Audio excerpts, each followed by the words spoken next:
Now, Indian Prime Minister Narendra Modi gearing up for coalition talks after his party lost its majority in Parliament. As Errol said earlier, it does matter how it's going to look like. Let's get analysis with India public policy scholar Yamini Aiyar. And still with us is India's G20 Sherpa, Amitabh Kant.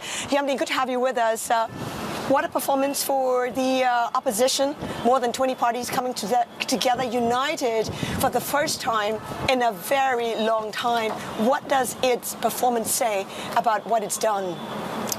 I think more than the opposition, the outcome of the election tells us what voters wanted. And very clearly, the economic message from this election is one of an urgent need to focus on the everyday economic realities of the average Indian. The two things that you heard the most when you traveled around and spoke to voters was jobs and price rise. The two are very closely interlinked. And whilst the policy response over the last many years has been largely focused on building out a kind of welfare infrastructure, the real demand from voters was welfare plus jobs. And if we have the jobs, we can buy our own ration was a constant refrain as well. So there is a urgent need to reorient. What the opposition managed to do very effectively, particularly towards once the campaign took off, was that it was able to harness this frustration and leverage it very effectively into an electoral momentum. The second big thing that was very visible through this is that a certain amount of hubris had set in within the political party, within the BJP, and that hubris translated itself a lot in the misuse of coercive powers of the state in ways that challenged fundamental principles of democracy. The closing off of sites of political contestation and competition, closing off an intolerance of dissenting ideas, alternative spaces, threw open also questions about the nature of the electoral process itself. And this was very much part of the conversation.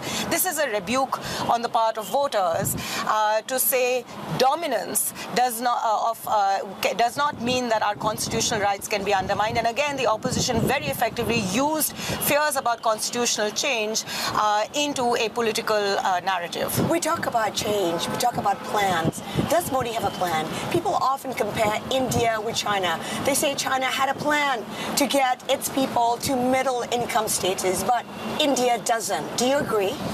So if you look at the last decade, India has built a lot of houses, about close to 40 million houses. It's provided toilets to about 120 million people. It's provided piped water connection to 253 million citizens. And it's actually built over 92,000 kilometers. So it's done a lot of infrastructure spending. It's taken the capex spend of the government from 1% to close to about 4%. So they had a choice between post-COVID, between infrastructure-led growth or consumer-led spending growth. Obviously, the choice was that in the long run, the country benefits more from an infrastructure-led growth, which will create its own momentum of demand.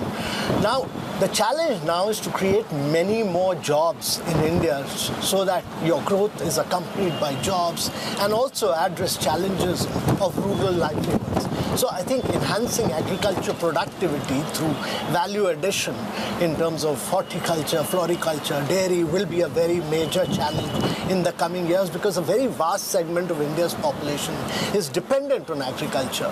And secondly, to my mind, a very huge mass level of enhancing skilling in the country and creating a new apprenticeship scheme in the country would enable many more jobs to be created. You know, we talk about income inequality.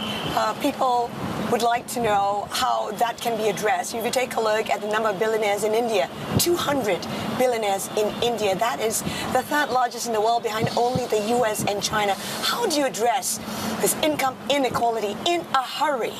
Well, first things first, let's acknowledge the problem. And I don't think that we have done so enough. We also don't have enough data to be able to start making a substantive plan that addresses these challenges. A lot of the discourse in the last few years has been one that tends to avoid the real challenges of the real economy. The fact that even the limited government data that we have, the periodic labor force survey data, tells us that agriculture has been generating more jobs, then the pull out of agriculture into non-farm told us there was a problem. But I don't think we've acknowledged this enough, not in policy circles, not in public discourse. The election is a rebuke to the government for not taking this as seriously. So first, let's get data.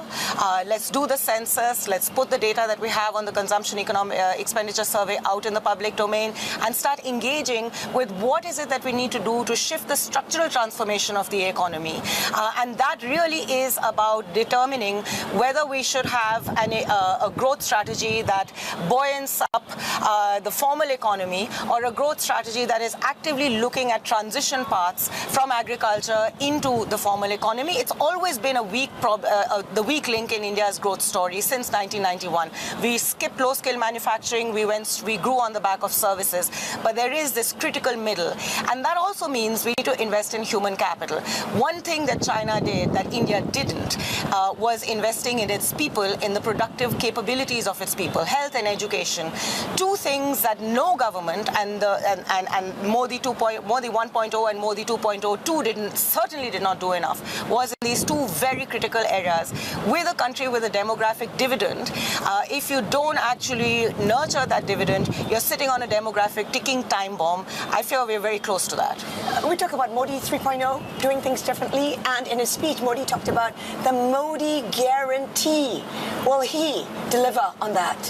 Well, of course, the fact is that they went to the elections with a Modi guarantee, saying that they will provide a range of benefits to the citizens in terms of both growth, in terms of greater productive efficiency, and also in terms of the human development indices, in terms of learning outcomes. If he has delivered, he wouldn't see the numbers that he's seeing right now. Yeah, but election is not merely a function of growth. Election is also a function of several other issues, including emotions, including your ability to mobilize, many other reasons. So I don't think jobs, the basic issues of food on the table. I said that the challenge is one of jobs, the challenge is one of rural livelihoods, the challenge is one of improving learning outcomes, health outcomes, improving your human development index, but there's also a challenge of much greater level of sustainable urbanization. India, the more you focus on agriculture, it's important to understand that agriculture will not create good quality jobs.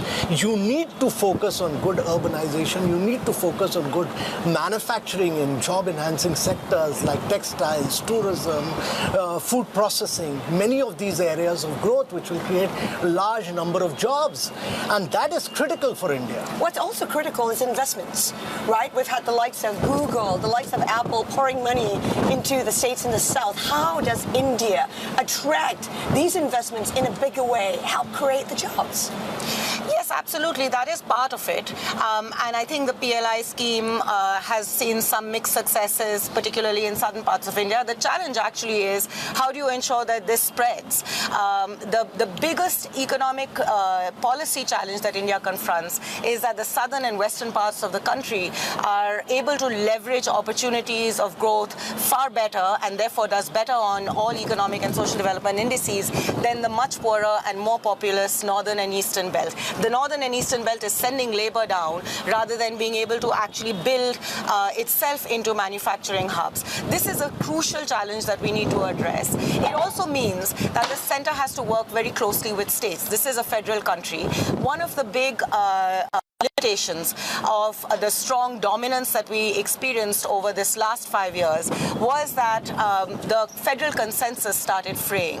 And I think one message of this mandate, which is going to result in a coalition form of government, is that there needs to be a lot more cooperative federalism, and that cooperative federalism will come from political negotiation, political deliberation and dialogue. I think that opportunity has finally opened up. Without strong federal consensus and federal bargaining, we're not going to be able to address this challenge of investment. More representation from the opposition. How can the opposition play a more constructive role in Parliament, you think?